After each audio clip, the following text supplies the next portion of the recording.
Vamos lá. A Organex, ela fez 14 anos em abril, Klein.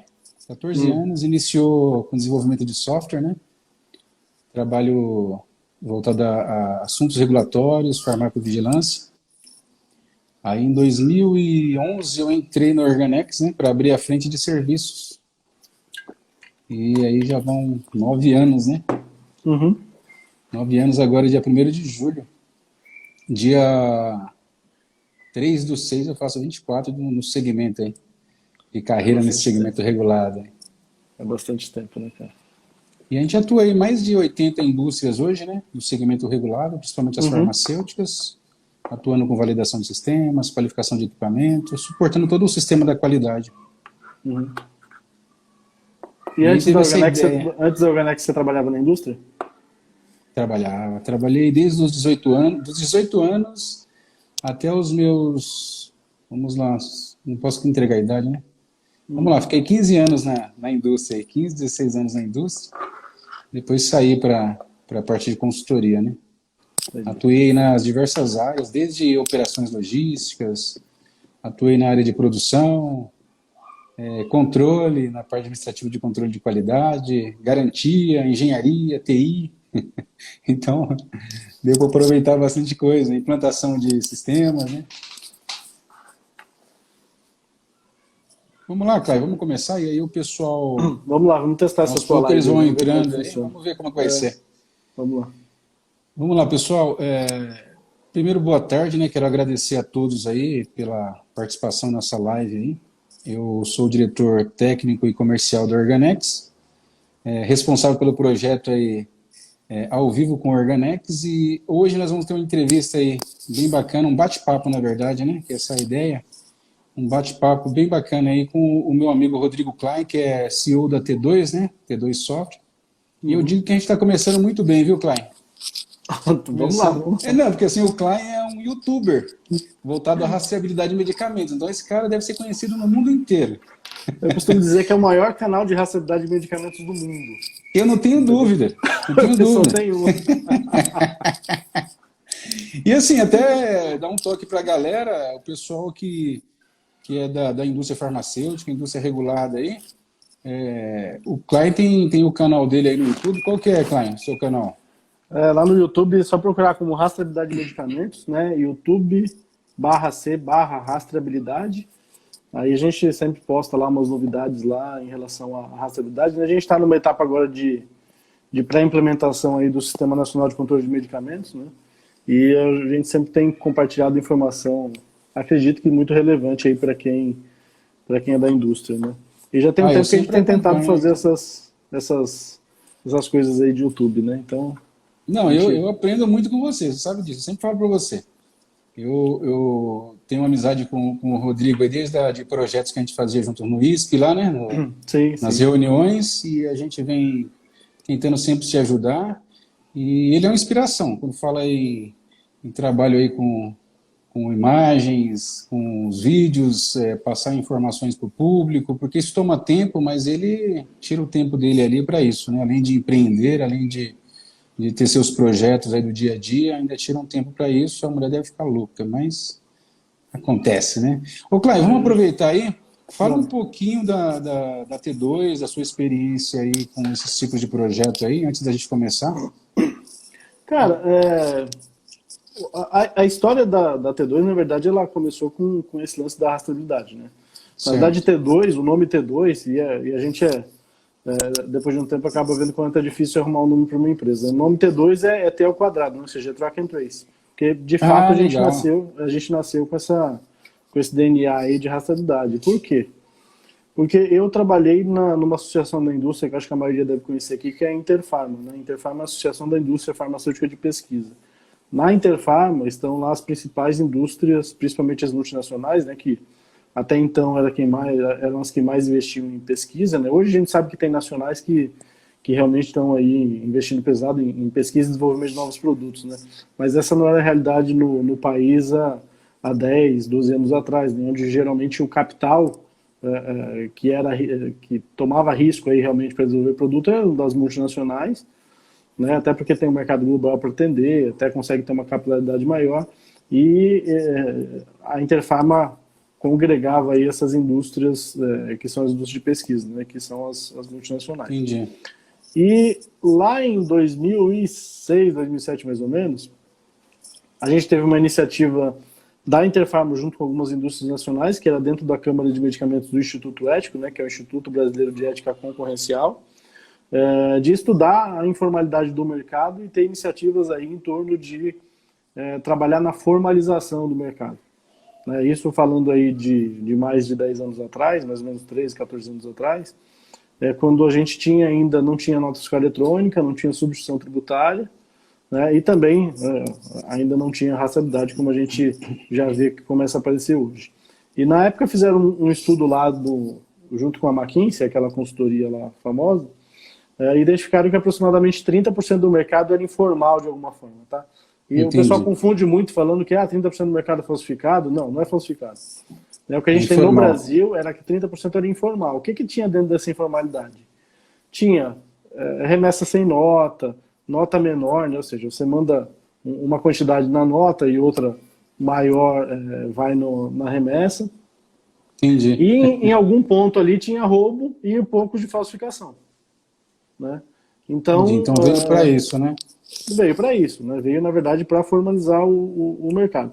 E aí esse estudo culminou em um plano de ação que era implementar nota fiscal eletrônica, substituição tributária e rastreabilidade. Né? Os dois primeiros, eu acho que até foram fáceis demais, né? Quando a gente vê a história da rastreabilidade hoje. Os dois primeiros foram implementados, né? O setor farmacêutico foi um dos primeiros que entrou aí com a nota fiscal eletrônica. A substituição tributária também foi implementada, né? Hoje a gente tem substituição tributária em todo o país, ou seja, o imposto é recolhido na origem, né? Uhum. E não na cadeia, ou seja, facilita muito para o governo. Na verdade, eu acho que só facilita para o governo. E ficou sobrando só a rastreabilidade. Né? A gente teve lá um projeto piloto que na época participaram 7 indústrias grandes, né? Ou seja, Axê, Eurofarma, Mantecorp, Bayer, Nycomed, na época era Nycomed, acho que não sei se isso. Minha época. Nycomed, Pfizer e Pfizer. Eram essas 7, 70 mil unidades foram rastreadas de toda a cadeia e na época, né, a situação culminou, ou seja, convergiu para que o software que foi utilizado no piloto fosse um software desenvolvido por mim. E na época, assim, não era nada planejado. Né? O que aconteceu é o seguinte: eu fui convidado por um amigo da Interpharma a participar desse projeto, né, por conta de que tinha umas questões de TI lá. E o meu background é de TI, né?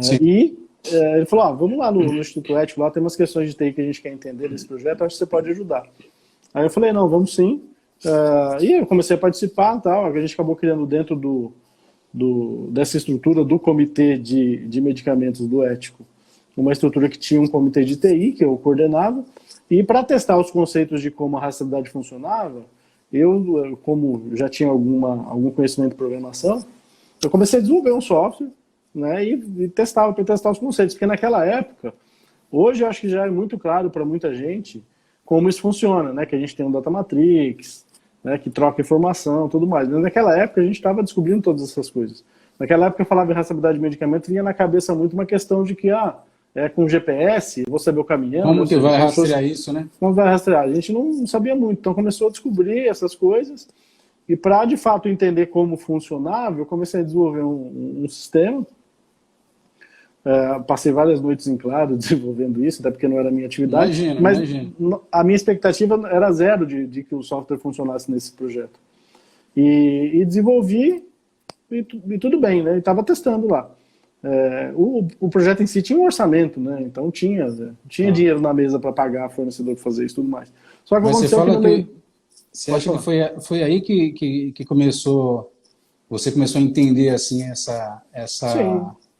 essa ideia de abrir uma empresa? Será que isso não tem nada a ver nesse momento ainda?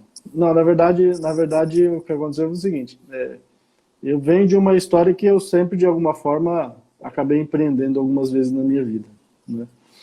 E geralmente quando eu passei por ter algum trabalho, seja algum emprego fixo, a minha experiência é que, de alguma forma, isso durava pouco tempo, porque em algum momento eu acabava tendo algum tipo de iniciativa, alguma ideia, e eu acabava montando um negócio. Então a T2 já era a minha quarta, já foi a minha quarta ou quinta empresa, né? Você já vem com esse espírito aí de empreendedor, então, né? Não é uma coisa que surgiu assim. Já. Quando eu tinha 18 anos, mais ou menos, eu acabei montando um chaveiro, né? Ali em Santo Amaro. Uma história interessante. Que durou pouco. Na verdade, durou muito pouco. Eu quase nem abri. Você falou, não é software, não vou para frente com esse negócio. Não, na verdade, eu nem entendia muito de computador nessa época. Não. Depois, só que eu sempre trabalhei com TI, né? Depois de um determinado momento da minha vida, meu pai sempre mexeu com transporte, com caminhão, com essas coisas. E eu trabalhava lá no Hospital Sepaco, na parte de TI, e meu pai estava morando na Bahia, né? Meus pais são separados já há muito tempo. Eu estava morando na Bahia e meu pai falou, estamos precisando aqui de um... Ele fazia fretamento, né, no Polo Petroquímico de Camaçari lá, né? Ele falou, estamos precisando de um ônibus aqui e tal, e na época eu tinha 2 carros, eu peguei, liguei para ele e falei, vendi um carro, comprei um ônibus e veio buscar. E quando ele veio buscar, eu falei, eu vou também, né? Aí pedi demissão do trabalho e fui, morei 8 meses lá. Quebrei também, né? Quebrei. Então já foi a segunda. Já foi a segunda. Quando foi a terceira, e a terceira foi quando eu voltei, eu falei, bom, a única coisa que eu sei trabalhar é com tecnologia, né? Ou seja, na época a gente falava muito informática, ainda que informática. O que acontece? O dinheiro que me sobrou, na verdade, quando eu vendi tudo, vendi os ônibus e tudo mais, a gente pagou tudo que devia, sobrou 14 mil reais. Eu peguei metade dele pro meu pai, né? Dei 7 do meu pai, e a minha metade que sobrou, na época eu lembro que eu comprei um notebook. E comprei um notebook e comecei a trabalhar de novo. Então comecei a trabalhar. E comecei a desenvolver de novo e tal. E montei uma outra empresa que chamava System4, né, que basicamente fazia desenvolvimento e tudo mais. E só que eu já vinha tantas vezes assim, quebrando, né, que ia quebrando, e eu já estava meio de saco cheio disso, e eu falei, deixa em desistir de ser empreendedor? Não, até tava, né, pagava as contas, né, pagava as contas e tudo mais. Aí um amigo meu, que eu não sei se ele tá aí, que chama Ricardo Tantos, ele soltou num grupo lá que a gente tinha, que na época era um grupo de uma galera que era ligada em carro, né? Ou seja, o interesse em comum era ligado em carro. Ele falou assim, tem um tio meu que tá precisando de alguém para cuidar da parte de TI lá no trabalho dele lá, você não tem ninguém para indicar, não? Aí eu peguei e mandei para ele e falei, Ricardo, tá aí meu currículo aí, se quiser mandar lá pro seu tio, manda lá, tá? Aí me chamaram. Esse lugar era a Interfarma. Olha só. Entendeu? Aí fui lá, fiz uma entrevista, tal, demorou uns 3, 4 meses, né? Entrevistaram um monte de gente lá, tal. Depois de uns 5, 6 meses, eu nem imaginava mais que tava rolando nesse processo, me chamaram. Aí eu falei, vou lá. Né? E comecei a trabalhar lá na Interfarma. Comecei a trabalhar, e lá que surgiu essa oportunidade de trabalhar no projeto de rastreabilidade, né? Na verdade, eu não trabalhava lá com desenvolvimento. Eu ia perguntar para você, Klein. Eu ia perguntar até para você no início da live lá, se você acha que nasceu já com esse espírito empreendedor. Porque tem gente que já nasce molecão ainda, muito novo, e já nasce querendo vender o pão caseiro que a avó fez, vender a bicicleta que ele tem. Não estou falando de pessoas que usam para vender as coisas para outros fins, né? Mas é aquela pessoa que quer movimentar o dinheiro dela, né? Tem o empreendedor, ele fala, poxa, tem aquele negócio ali igual você. Tá precisando de um ônibus, vou vender, assim, risco total, né? Você avaliou alguma coisa antes de comprar ônibus? Não avaliava nada. Na verdade, naquela época, eu não avaliava nada. E eu até acho que hoje, né, a gente que está no mercado aí, que de alguma forma tem empresa, toda vez que a gente avalia, você sempre fica com risco na mão, né? Você fala, vou fazer, eu não vou, tal, a gente sempre acaba assumindo o risco. Mas eu sempre tive 2 exemplos que eram muito claros para mim, que era minha mãe e meu pai, né? A minha mãe sempre foi dessa linha de ter um emprego fixo tal, e trabalhar. E o meu pai sempre foi desse que arriscava e tal, e fazia as coisas. Só que meu pai às vezes era um bom... Ele também nunca deu. Ele fazia, né? Depois quebrava e tudo mais, então eu acabava tomando risco porque eu acabava olhando isso. Mas assim, é uma coisa que eu acho que de exemplo em exemplo a gente vai pegando, né? E de tantas vezes que eu quebrei, que eu tive frustrações, o que aconteceu é que eu fui aprendendo muito o que não fazer, né? Entendi. Então a gente acaba aprendendo o que não fazer, exatamente. Então, e assim, muitas empresas, né, Klein? Muitas pessoas, eles querem empreender, eles falam assim, poxa vida, eu não quero trabalhar para outra pessoa, mas ele tem receio. Assim, eu vejo que você, nos seus primeiros, assim, nos primeiros projetos seus aí, de abrir uma empresa, foi algo assim, surgiu, você falou, vou fazer. Ah, mas, assim, eu acho que tem que ter uma avaliação, né, de mercado, seu público, pelo menos assim, o básico tem que ter, né, conhecer um pouco daquela área. O que você acha disso? Não, tem que ter. Assim, eu acho que tem que ter, mas no final sempre sobra o risco. Né? Sim, isso eu não vai... sempre, eu sempre... O que mudou, eu acho que da primeira para a quinta, que a T2 é a quinta, na verdade foi a forma de fazer as coisas, né? Porque na primeira eu não entendia nada de nada, né? Nem da parte técnica, nem da parte financeira. À medida que eu fui tendo essas frustrações, acabei, de fato, me ferrando em algumas questões, principalmente na questão administrativa, e que nas subsequentes eu acabei corrigindo, de modo que eu acabava ficando cada vez uma melhor que a outra, né? Então, por exemplo, hoje a gente já sabe que é fluxo de caixa projetado, que é planejamento, tudo mais, forecast de vendas, mas eu não sabia disso há 10 anos atrás. Então, o que de fato eu acho que faz a diferença é o preparo. Eu acho que o cara que tem vontade de empreender, na verdade, eu acho que ele sempre vai achar uma forma. Entendi. Mas você sempre acha uma forma. Acho que a diferença entre acertar ou não é o preparo que você tem.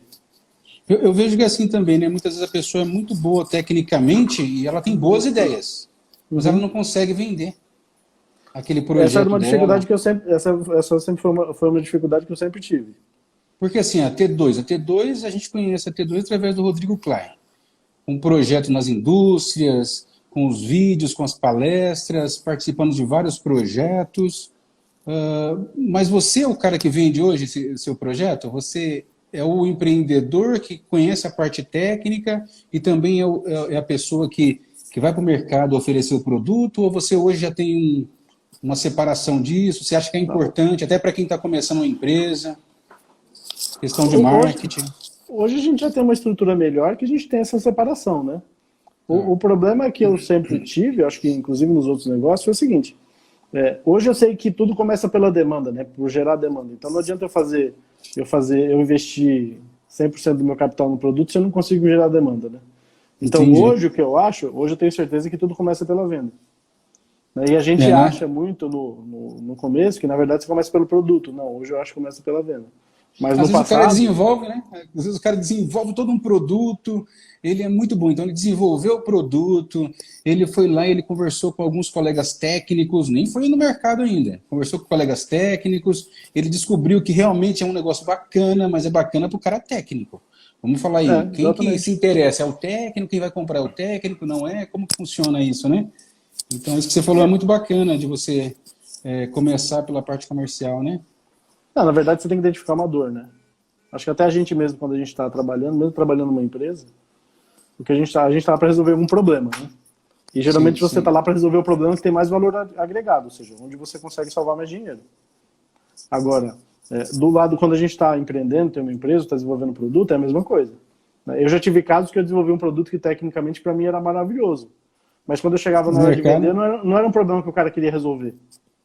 Mas você acha que é porque você vendia com uma visão mais técnica ou porque... porque a gente, quando é técnico, na verdade, quando a gente vem de uma trajetória que é técnica, na verdade você acaba se apaixonando pelo produto. Isso é errado, né? Isso você tem que se apaixonar pelo problema. Falha, né? Isso entendeu? É verdade. Então você tem porque que se se você conseguir identificar, né? Exatamente. Se conseguir identificar o problema dele ali, você já sai na frente, né? O cara não vai comprar isso aqui, né? Isso aqui, por exemplo, é uma plaquinha eletrônica, né? O cara não vai comprar isso aqui porque é lindo, maravilhoso. A gente, quando faz, você participa disso aqui, você sabe quais são os componentes aqui, você sabe que funciona, que não funciona. Então você acaba se apaixonando por isso. Agora o cara não, ele está querendo saber que problema você está resolvendo. Ou seja, quanto você vai economizar dinheiro, que resultado você vai trazer. Aí sim você consegue fazer com que aquilo que você tem seja um produto que de fato seja vendável, ou seja, que o cara quer ter. Né? Porque quando a gente se apaixona pelo produto, aí que está o grande problema. Né?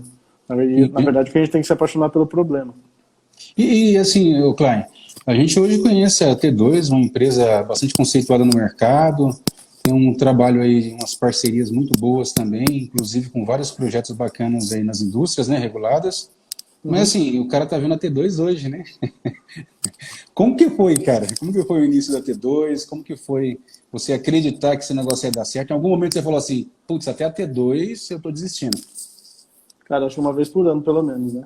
E às vezes até uma vez por mês. Não é fácil, vezes, né, pai? às vezes até uma vez por mês, né? Na verdade, até porque, como a gente trabalha em indústria regulada, às vezes você tem alguma coisa... Falando de rastreabilidade, tá? Às vezes você tem alguma coisa, algum produto, algum negócio que ele tá muito focado num regulamento, ou seja, precisa sair alguma coisa do órgão regulador ou uma legislação que aquilo te leva para frente. O que acontece é que quando você é super nichado, assim, ou seja, a gente está no nicho do nicho, né? Ou seja, indústria farmacêutica, aí eu estou falando de rastreabilidade, nisso a gente é bem conceituado, né? Ou seja, tem bastante nome, mas é o nicho do nicho. Ou seja, a gente tem um mercado precisa total de andar, indústria. Né? Exatamente, indústria farmacêutica e rastreabilidade. Se não tiver uma regulamentação, geralmente as indústrias não vão fazer rastreabilidade. Existem algumas que entendem que a proteção à marca é importante, então ela faz com isso ou sem isso. Né? Mas aí a gente está falando principalmente de multinacionais, uma estrutura global e tudo mais. Agora, a maioria vai fazer porque tem um regulamento. Então, se essa regulamentação ela vai e vem, aí que a gente acaba tendo dificuldades. Né? E foi o que aconteceu justamente em 2015, né? Que a gente já tinha uma estrutura, já quase 15 pessoas, e cortaram a lei, né? Ou seja, colocaram um projeto de lei lá que revogou que foi a transição da 11.903 para 13.410. Né? Entendi. Então, muitas vezes a gente acha que é interessante, né, Clay? Você trabalhar para uma indústria regulada e com um projeto que também é regulado. Às vezes você fala assim, puxa, se é uma exigência, vai ser legal eu investir nesse produto porque vão ter que fazer. Só que ao mesmo tempo você fica na mão do regulador, né? Sim. Se ele não vai, você não vai, né? E o cara não vai colocar o capital dele nisso.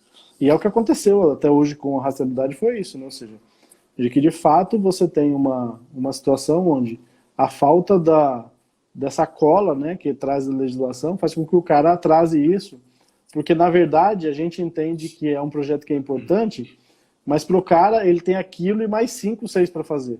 Então o bolso dele é um só, o bolso da indústria é um só. Então se ele tem lá que investir num sistema de ar-condicionado novo, num sistema de água purificada, numa nova linha de embalagem ou na rastreabilidade, ele vai procurar pelo projeto que ele tem maior retorno. Né? Se, por acaso, a rastreabilidade, como aconteceu em 2015, ela tinha esse gap de legislação, ficava assim, não, eu seguro para investir nisso aqui, eu vou investir nessas outras coisas, né? Porque o bolso é um só. E é o que a gente faria do outro lado mesmo, a gente faz todo dia quando a gente tem uma empresa. Então isso, de fato, só que para quem é super nichado, assim, ou seja, está num nicho muito específico, a gente acaba tendo essa dificuldade. Né? Então, em 2015, quando alteraram a lei, o telefone parou de tocar. E aí, então, você fez? Aí a gente teve que gradualmente tentar procurar alternativas. Aí você fala, me reinvento ou paro, né? Como não, é que você fez aí? A T2 desceu até ter 0 funcionários de novo, né? E depois a gente começou a subir. Aí o que aconteceu foi que, só sendo maluco mesmo, que são coisas que a gente faz. Né?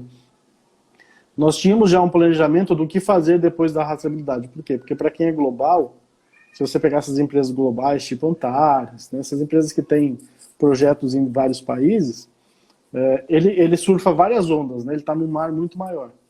Certo. A gente, como local, né, e eu estou falando do local aqui porque a gente está no Brasil, ou seja, a gente está longe desses outros polos de demanda que tipo Estados Unidos e Europa, né, o cara que abre uma empresa na Itália, ele pode ser global desde o primeiro dia, né, ele pega um voo e está em vários países ali, a gente daqui não.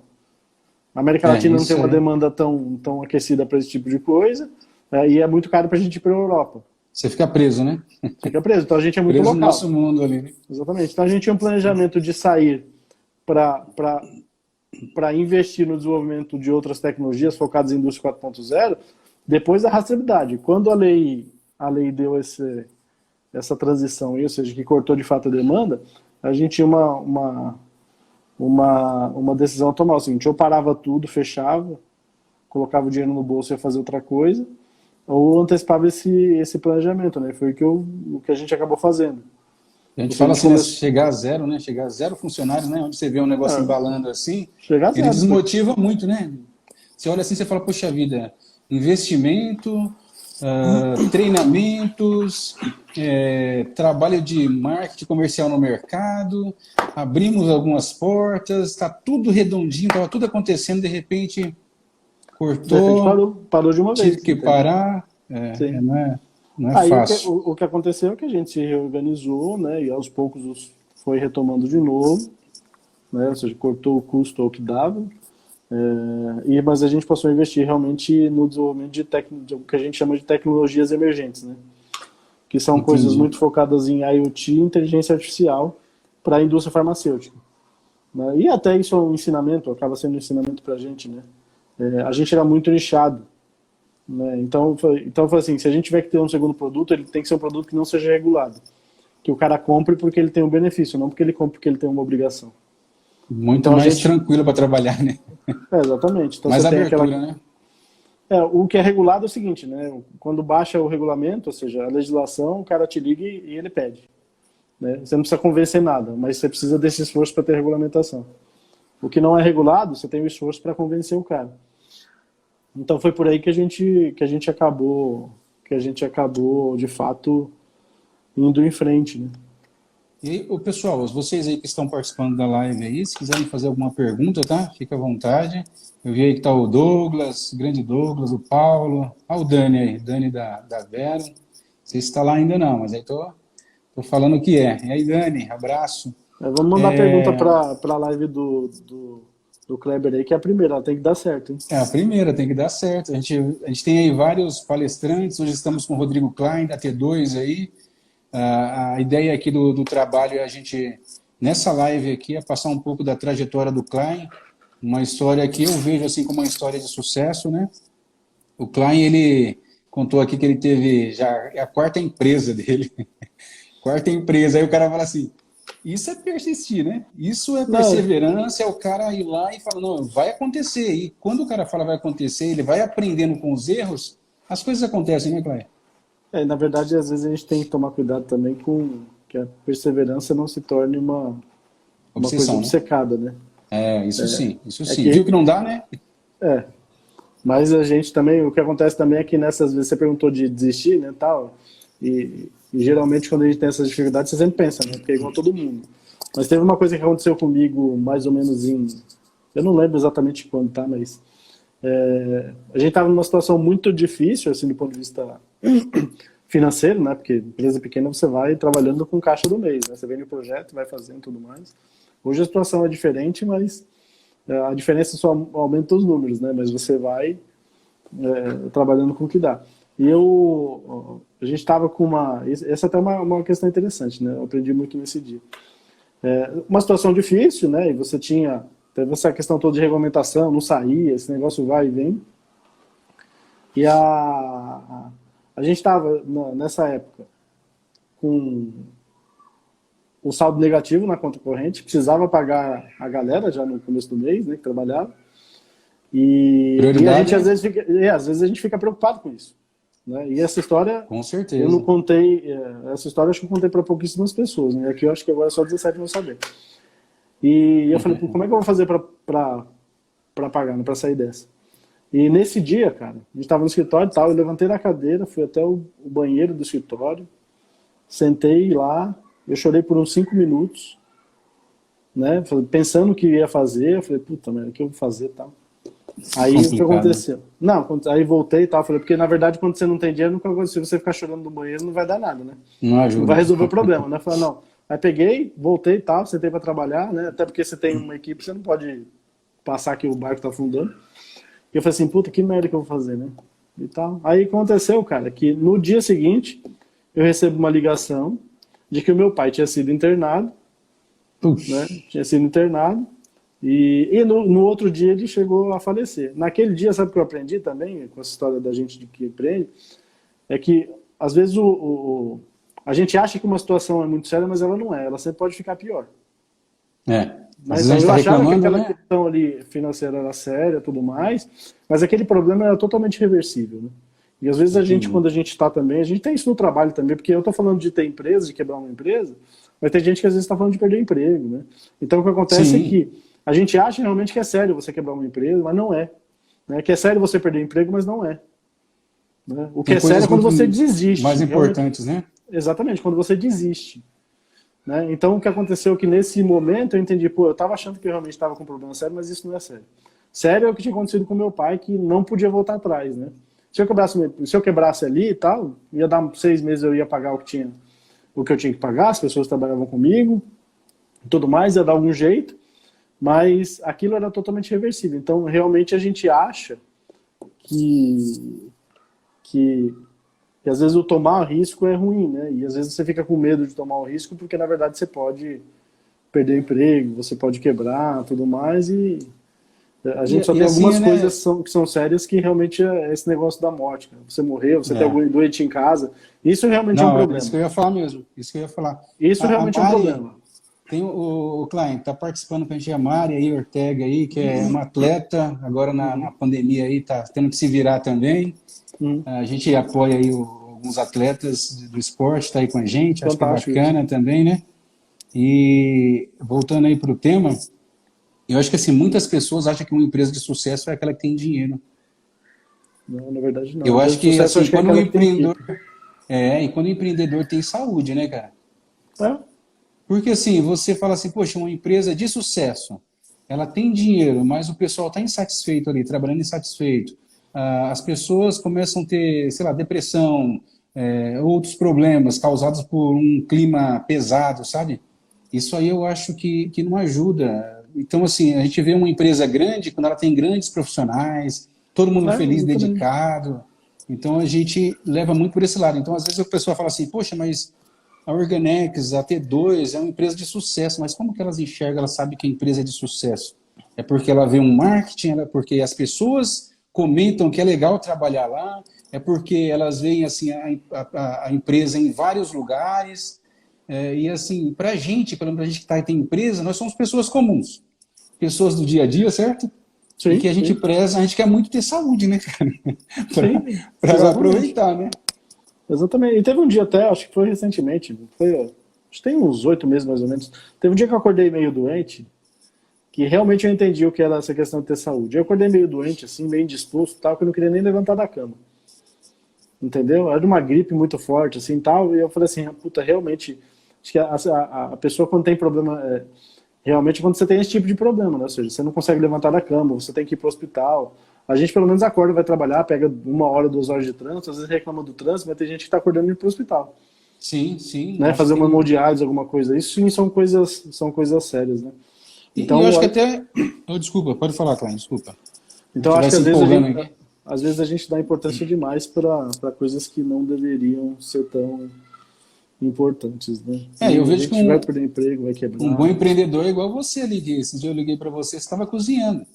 A família lá. Todo dia. Isso é um bom empreendedor. Agora é todo dia, consegue, né? Um bom empreendedor, ele consegue curtir a família, ele consegue curtir os amigos, ele pratica um esporte.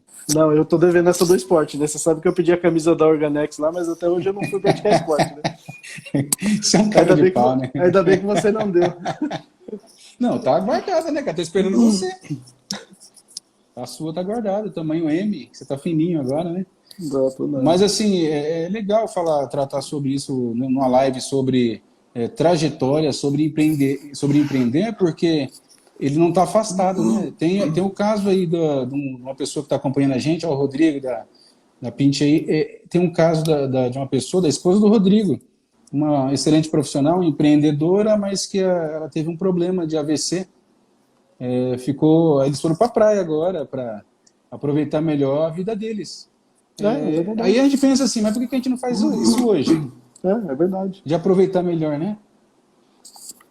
É verdade. Na verdade, a gente às vezes acha que vai ter sempre amanhã, né? Às vezes pode não ter, né? Sim, então, sim. Por isso que, às vezes, o medo que a gente tem de arriscar. Que, na verdade, esse eu acho que nunca tive, mas às vezes a pessoa tem medo de trocar de emprego, medo de ficar sem emprego. Nada disso é relevante, cara. E até aproveitar e perguntar uma coisa para você. Como foi que sair de uma empresa, assim, como uma empresa privada, e abrir a sua empresa, assim? Qual foi o principal desafio, assim, quando você falou assim, vou sair? Porque tem gente que eles querem abrir uma empresa, mas ele fala, puxa, eu estou nessa indústria há tanto tempo, será que... O que eu faço? Qual que é o principal desafio, assim, que a gente encontra? O desafio é sair da zona de conforto, né? Porque quando eu trabalhava na Interfarma, eu tinha vaga na garagem coberta, eu tinha combustível pago, cartão de crédito corporativo, horário flexível, eu tinha uma sala só minha com cadeira na frente, tudo mais. E quando você vai abrir uma empresa, na verdade você tem que abdicar de tudo isso, né? Porque se você montar tudo isso, na verdade não sobe dinheiro para você fazer o resto. Tem gente que fala assim, olha o empresário, né? Olha o empresário. Então aí quando eu fui abrir a empresa, é o seguinte, eu vendi o meu carro, fui andar com um carro popular, na época era um Gol 1000, sem ar-condicionado, né? Ou seja, abandonei o carro que tinha ar-condicionado, fui sentar numa mesa com todo mundo, e aliás até hoje eu sento numa mesa de estação de trabalho igual a galera, né? Porque na verdade para mim todo mundo é igual, se eu preciso às vezes fazer uma reunião e tudo mais, eu procuro um outro lugar e tal, então eu nunca me preocupei muito com isso. Tem coisas estratégicas que você às vezes tem que discutir num lugar que é isolado. Reservado, né? Hoje eu prefiro mais ter a condição de ter uma comunicação efetiva do que de fato ter um trono, né? Entendi, e porque eu entendo hoje que realmente o que faz a empresa é o time, né? Você constrói o time e o time constrói o produto. Sim, exatamente. Então realmente você precisa das pessoas e eu não vejo tanta diferença nisso. Tem suas vantagens e desvantagens, de respeito quem pensa diferente, mas hoje, e até hoje com essa onda de home office que a gente está, é muito diferente o conceito, né? Eu até 2 meses atrás, a gente estava pensando, né, no segundo semestre agora, fazer um planejamento de home office de 1 dia por semana. Olha como a gente muda, né? De 1 dia por semana, e agora a gente está pensando em fazer home office, na verdade, fazer o contrário, fazer que se você vai 1 dia só por semana... Uma vez para a empresa. Entendeu? Então a gente muda tudo, né, cara? Muda tudo. E essa adaptação, aproveitando aí, essa adaptação, como você vê isso aí?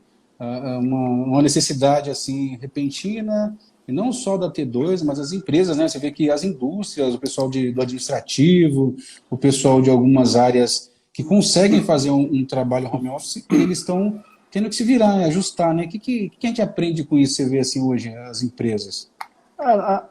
Para ser sincero para você, falando da T2 em si, a gente não está tendo muitas dificuldades, porque a gente sempre foi mais digital, né? A diferença é que a gente fisicamente às vezes ia para o mesmo espaço e acabava trabalhando ali no mesmo espaço, mas as ferramentas que a gente usava, que a gente usa ainda, elas já permitem controlar o fluxo de trabalho e saber o que está acontecendo ou não, estando remotamente. Então a gente não teve muita diferença. Na verdade, hoje eu acho até que a gente está trabalhando melhor remoto do que quando estava local. Parece que rende mais, né? O fato de você não estar no trânsito, né? Exatamente. Então eu acho que a gente já está trabalhando melhor remoto do que local. Sinto, na verdade, uma dificuldade, porque em relação às atividades comerciais, que você sabe bem como funcionam, a gente acaba tendo limitação, porque às vezes tem visita, tudo mais, e alguns projetos acabaram parando, né? Mas a gente não está tendo dificuldade. Mas eu tenho muita pena das empresas que, de fato, já não trabalhavam com esse tipo de ferramenta, porque os caras tiveram que aprender agora em 1 semana, que a gente já faz há anos. E eu acho realmente que o mundo que a gente vai sair não é o mesmo que a gente entrou, né? Então a gente já está pensando, quando contratar desenvolvedor, posso contratar até um cara de outro estado, né? Porque o negócio já está funcionando. Antes a gente estava falando, residente em São Paulo, tudo mais, então muda muito. Você já vê algumas coisas acontecendo que é bem bacana. Por exemplo, treinamentos. A gente tinha que ir numa empresa, dar um treinamento local, você tinha que... o cara tinha que ir até a sua empresa para participar de uma reunião ou fazer um treinamento lá na empresa. Aí as coisas foram mudando já referente a isso, você já consegue fazer algumas... No início as pessoas não aceitam muito, né, Cláudio? Não sei se para você também, para sua empresa, teve alguma barreira assim quanto a isso, porque para a gente, às vezes o cliente fala, não, eu quero você aqui, às vezes o cara está lá em Goiás. Às vezes o cara chama você para ir lá fazer uma visita, como se fosse de graça. Porque ele fala assim, eu quero que você venha até Goiás, mas fala, não, mas aí o que a gente vai fazer em Goiás agora? Qual que é a reunião? Não, é para eu saber da empresa. Não, isso eu posso explicar, né? Dá para fazer remoto. Então eu acho que isso vai melhorar, né? Outro dia eu acompanhei um cara no LinkedIn, que eu até fiz alguns treinamentos dele, chama Thiago Reis. Quem quer saber de vendas, procura esse cara lá. Ele postou outro dia o negócio seguinte, uma viagem do Rio de Janeiro, eu moro no Rio de Janeiro para São Paulo, para ir visitar um cliente e tal. Ele falou, a passagem, ele contou tudo e tal, ele falou, na volta toda, nessa volta toda, ele gastou mais ou menos uns 2 mil, 3 mil reais para visitar um cliente. Puxa vida. Isso para visitar é isso mesmo. Né? Visitar um cara. Um cliente, e perto, né? Que é no Rio, né? E que ele nem vendeu. Entendeu? E que ele nem vendeu. Então eu acho Nós fizemos muito isso, viu, Clay? Eu também Fizemos muito isso. Também fiz várias, né? Ou seja, às vezes você pega, sai daqui, vai visitar um cliente e tal, e você não vende. E às vezes você não vende, né? Na verdade, 80% das vezes você não vende. Eu acho interessante esse papo assim, porque tem pessoas que ou quebram empresa, tem pessoas que têm empresa e às vezes assim, não é nem uma empresa voltada à tecnologia nem nada, mas ele já está começando a enxergar que há possibilidade dele continuar, há possibilidade do uso de tecnologia para, sei lá, uma reunião remota. Eu acho que assim, qualquer segmento hoje conseguiria fazer as primeiras reuniões, a parte comercial, fazer remotamente. Eu acho que poxa, você tem uma câmera aqui, ó, tá vendo a pessoa, consegue ver se a pessoa está sendo transparente ou não, porque é isso também, esse contato, né? Lógico, precisa de um contato ali pessoal, uma hora, acho que num processo mais avançado, né? Até vou dar um exemplo para você. A gente tem uma atividade de consultoria de mapeamento de processo que a gente sempre fez presencialmente, né? A gente sempre ia lá, quem tal, fazia presencialmente, e pela primeira vez a gente está fazendo totalmente remota. Entendi. Mapeamento de processo a gente está fazendo totalmente remota. E tá fazendo. Se não fosse esse negócio de Covid, a gente ainda estaria fazendo presencialmente. Então, isso no fundo, será que não é melhor? Eu não consigo reduzir o custo que eu tenho de execução do projeto, e não consigo repassar isso, todo mundo vai ter um custo menor, não. Mas às vezes o cara acha realmente, né? E até não é culpa da pessoa achar isso, né? Porque hoje era assim, né? Então o que precisa está lá. Então a gente está sendo forçado a pensar de uma forma diferente e agir de forma diferente. E eu falo que assim, lógico que há um investimento para você fazer a utilização da tecnologia, mas tem muita coisa aí, muitas tecnologias aí, muitas ferramentas que você pode fazer grátis, né? E fazer ter o mesmo aproveitamento. E eu vejo que assim, igual você falou de rastreabilidade, fazer um mapeamento. Poxa vida, você fez um mapeamento em uma empresa, aí você fez em 2, 3, você começa já a enxergar os pontos que realmente você precisa entender para poder trabalhar com aquele cliente, para poder implantar o seu sistema. Então, você foi em 1, 2, 3, o presencial é muito aquilo que eu falei, a pessoa querer te ver, tem aquela explicação próxima, mas o remoto hoje eu acho que ganha-se muito tempo e consegue atender muitos clientes no mesmo dia, né? Eu também Fora a economia, né, Klein? Fora a economia, né? E é o que esse cara falou, né? Ele falou o seguinte, até que o cara assine um pedido, na verdade você que está investindo, você não ganhou nada, né? Então a gente investe muito para ir atrás da oportunidade e hoje talvez a gente tenha uma oportunidade de otimizar esse investimento, né? Porque a gente vai passar a fazer essas atividades comerciais principalmente muito remotamente. E até muitas atividades que são técnicas, né? Vai acabar fazendo remotamente. Porque a gente vai entrar numa situação onde tem risco até da gente ficar indo. Eu tinha mesmo uma visita em outro estado, que estava bem no começo da pandemia, que eu cheguei e falei para o cliente, falei, ó, eu vou optar por não ir, tá? A gente pode fazer remotamente, me desculpe. Mas por quê? Porque a gente está tendo esse problema aqui em São Paulo, então o risco de que de repente eu passe no aeroporto, pegue isso e leve para dentro da sua empresa, eu acho que é maior do que o benefício que eu tenho só de fazer essa visita. Então vamos deixar para mais adiante. E realmente eu acho que foi a decisão mais acertada, porque de lá para cá só piorou, né? Só piorou. Só que isso no geral está forçando a gente a pensar de uma forma diferente. E será que o pessoal vai estar mais motivado para abrir empresa, Klein? Sabendo que... Porque assim, hoje para a pessoa, dependendo da área que ela vai atuar aí, se ela for atender o Brasil, por exemplo, lógico que ninguém começa atendendo o Brasil, mas aí as visitas você tem que sair correndo para onde tem oportunidade. Você acha que as pessoas vão se animar mais para abrir empresa, sabendo que há essa possibilidade de você ter esses contatos remotos, entrar em contato com a pessoa? Cara, eu não acho que isso é um fator determinante, né? Eu acho que o fator determinante para o cara abrir, para o cara se aventurar nisso, é realmente se ele tem tesão de fazer aquilo que ele faz, né? Eu costumo dizer que se eu trabalho hoje com rastreabilidade de medicamentos, eu consigo fazer o que eu faço, é só porque eu tenho muito tesão nesse assunto, né? Ou seja, eu consigo falar de rastreabilidade de medicamentos para você aqui, ou da indústria farmacêutica, porque na verdade a gente tem prazer de trabalhar com isso. Né? Porque se é uma coisa que você não tem prazer, eu acho que dificilmente dá certo, né? Porque... Não teria o canal. Não, você sabe o que eu acho? Que é o seguinte, no dia, se você escolher para fazer uma coisa que você não tem prazer, o que acontece é o seguinte, você só vai conseguir fazer isso no dia que o sol estiver lindo no céu, o céu estiver azulzinho, né? Ou seja, todas as condições forem favoráveis. A diferença que eu acredito entre você conseguir ter resiliência e perseverança nas coisas é, de fato, você encontrar alguma coisa que você goste. Entendeu? Porque a maior parte dos dias não vai estar sol lá fora, vai estar chovendo, vai estar, né, vai ter trovão, vai ser aquele dia que você vai ter alguma dificuldade e tudo mais, só que é nesses dias que fazem a diferença. Entendeu? Eu lembro que tem um vídeo da Endeavor, que eu assisti de um cara que chama Marcelo Salles, que acho que ele é fundador da Movile, há muito tempo atrás. Ele falou assim, é o seguinte, ó, todo dia você tem que dar um passo em direção ao seu objetivo. Todo dia. Né? Porque se você der um passo todo dia, quando chegar no final do ano, entendeu? Você deu 365 passos. Só que o que acontece foi o seguinte, o importante é naquele dia que está chovendo, que você está de mau humor, que você está com problema, tudo mais, você tem que dar pelo menos um. No dia que você estiver feliz, que tiver sol, que não tiver problema nenhum, você dá uma corrida. Mas todo dia você tem que dar um. Tá?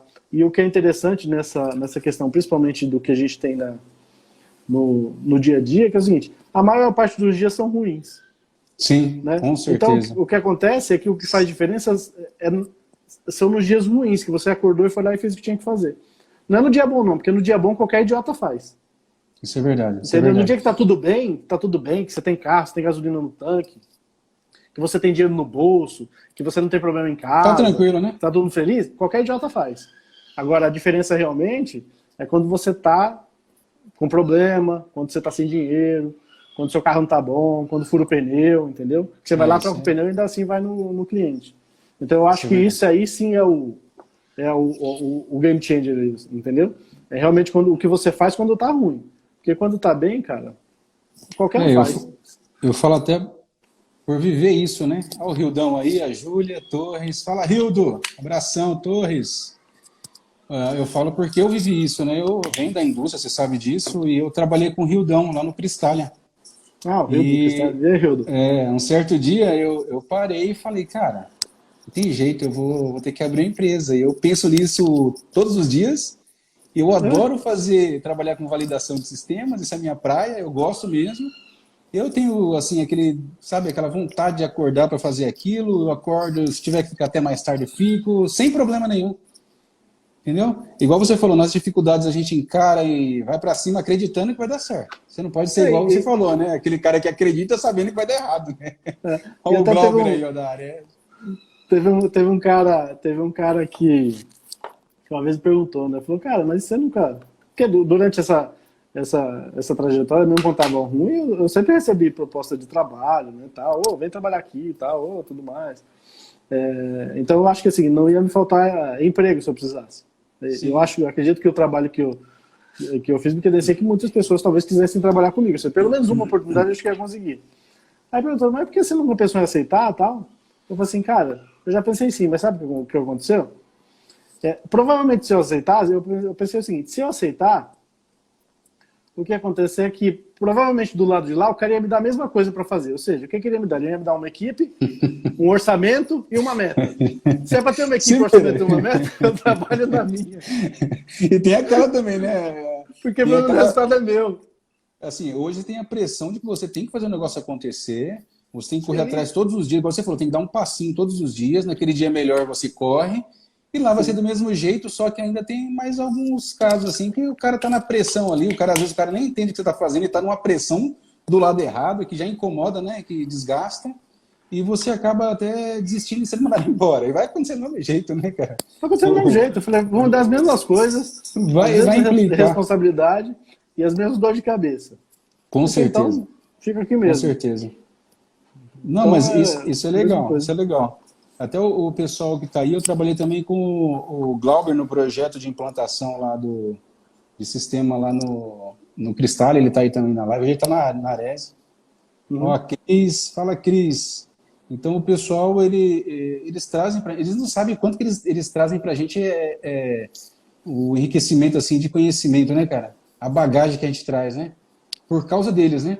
Você vai trabalhar num projeto, o cara te ensina uma coisa. Você vai para outro projeto. Eu acho que o empreendedor, ele tem que estar atento a essas coisinhas, sabe? Que acontece. Ele tem que estar disposto a mudar, igual você falou. o empreendedor ele não pode se acomodar. A gente vê muitos casos de empresa que estava bem, daqui a pouco você vê outras passando, mas é o quê? Ele está antenado. Ele viu que a pandemia está aí, não tem como cair em cliente, ele está se virando. Você está fazendo vídeo, eu estou fazendo live, o outro está ligando para o cliente fazendo vídeo. Não, eu tenho um sócio na Argentina que ele já está fazendo equipamento para ler temperatura do cara quando chega na porta da empresa assim, foi, pô, sim, tá aproveitando, cara. Enquanto um chora, outros vendem menos, cara. Então, assim, tem uma dificuldade e tem uma oportunidade, pode ter certeza. Se a gente vai passar por uma dificuldade, também tem oportunidade. Enquanto tem gente que está perdendo o trabalho, infelizmente, tem outras pessoas que estão conseguindo trabalho. Você não vê a empresa, lá, a Organex, começou com software. Abriu para validação de sistemas, hoje atende o sistema da qualidade e tem a locação. A gente vai aproveitando as oportunidades e vai abrindo o leque. Você não pode ficar preso a uma coisa só, igual você falou, amanhã não é mais regulado aquilo, ou é regulado, mas o cara mudou alguma coisa, já não tem tanta demanda, você ficou preso a um produto, a um nicho, entendeu? Assim como a gente começou com software, e no meio do caminho eu entendi que o cliente estava mais suscetível a pagar por consultoria do que por software. Eu falei, então eu vou ficar vendendo café da manhã para ele quando ele quer almoçar? Eu falei, não. É consultoria que você quer? Conhecimento que você quer? Tá bom. Tá aqui. Então a gente acabou. Né? Então tem essa questão também de mercado. Né? Você tem que entender a necessidade. Legal. Entender a necessidade e ir para cima, né? E escolher uma coisa que goste, né? É clichê isso de que goste? Eu também acho que viu? Mas assim... Eu acho que isso já começa na formação, viu, Clay? Eu não acho que eu tem gente que vai falar assim, eu vou me formar numa área que dá dinheiro. Não é a área que dá dinheiro. Não é a área que dá dinheiro. Tem gente que dá dinheiro Tem gente que tá ganhando dinheiro vendendo pipoca, tem gente que tá ganhando dinheiro com loja de som, tem gente que tá ganhando dinheiro com ele gosta daquilo, empresa de software, e gosta, cara, gosta. É assim, se o cara gosta, tem qualidade no produto e ele se esforça para aquele negócio acontecer, uns demoram mais, outros menos, mas as coisas andam, acontecem.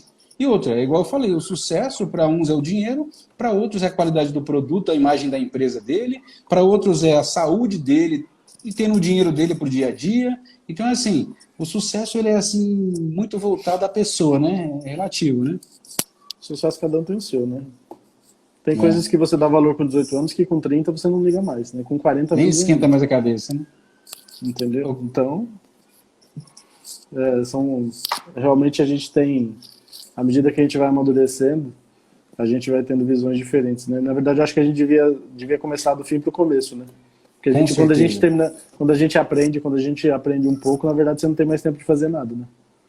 Tem um amigo meu que diz que a experiência é um pente que te dão quando você já não tem mais cabelo. Essa é boa. Essa é boa mesmo. Tem sempre o pessoal que fala, né? Se eu pudesse voltar atrás, eu faria diferente. Eu recomeçaria, cuidaria mais da minha saúde, principalmente quem abre uma empresa. Eu sou assim, eu sou um cara ansioso, tá, Clay? Não tem jeito, eu sou muito ansioso. Aí eu quero fazer um negócio, as coisas têm que acontecer direitinho, então eu fico correndo para lá e para cá.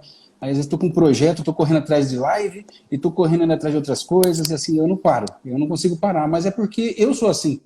Não é que eu quero forçar a situação, que eu estou doente por isso. Não, meu jeito é assim, e eu tenho um recurso aí para quando eu estou estressado, que eu gosto de correr, né? Não gostava, mas aprendi e comecei a correr, virei um maratonista, por exemplo.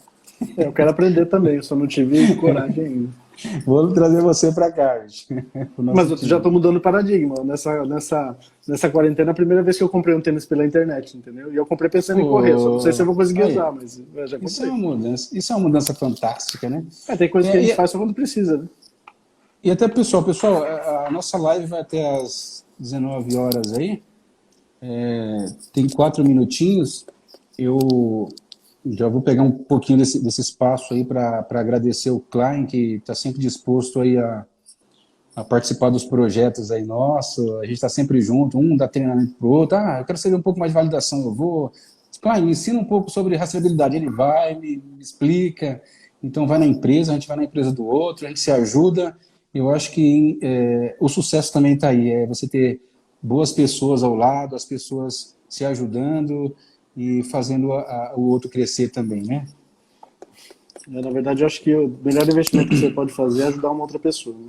Eu fui ajudado muitas vezes na minha carreira. Né? Isso é importantíssimo. Tiveram muitas pessoas que me ensinaram muitas coisas, e se eu cheguei onde eu cheguei hoje, com certeza eu fui ajudado, né? Não aprendi nada sozinho, não. Então, acho que o melhor investimento que a gente faz na carreira é quando você ajuda as outras pessoas. Né? Não, legal. Ô, Cláudio, agradecer de coração, tá? A você, tamo junto. desejar muito sucesso aí, você é um cara muito merecedor. Eu espero que o pessoal aí tenha gostado, aí tem uma galera aí que esteve conosco aí, participando da live, é a primeira, espero que de muitas, né? E contar com você em outros temas aí, a gente falar sobre rastreabilidade, indústria 4.0, que você conhece bastante e pode nos ajudar também. Vamos sim. Acho que a gente tem muito para falar de inovação nessas questões de tecnologias emergentes aí, que a gente está fazendo bastante coisa legal.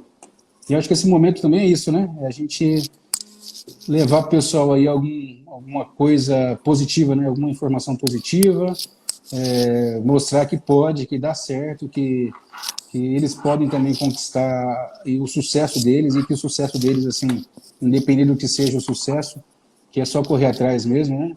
Sim. E igual você falou, né? Não pode se acomodar ali naquele negocinho e achar que a coisa vai acontecer, né? Não, na verdade, motivação é motivo e ação, né? Se você não levantar, não adianta nada. Não, legal, Klein. Agradeço de coração, então, agradeço o público aí que esteve conosco. Pessoal, toda quinta-feira às 18 horas aí, vamos ter um especialista aí, um bate-papo legal aí. No próximo vai ter o Luciano Tavares. Ele vai falar um pouco da carreira internacional dele. Hoje ele está nos Estados Unidos como diretor de uma grande empresa de engenharia, e ele vai passar um pouco da experiência, da cultura dele, da cultura internacional, né? O que muda, o que não muda, os desafios. A live em 10 segundos aí vai acabar. E forte abraço, viu? Pessoal, até a próxima. Espero você na próxima aí, hein? Valeu, abração. Tchau. Tchau.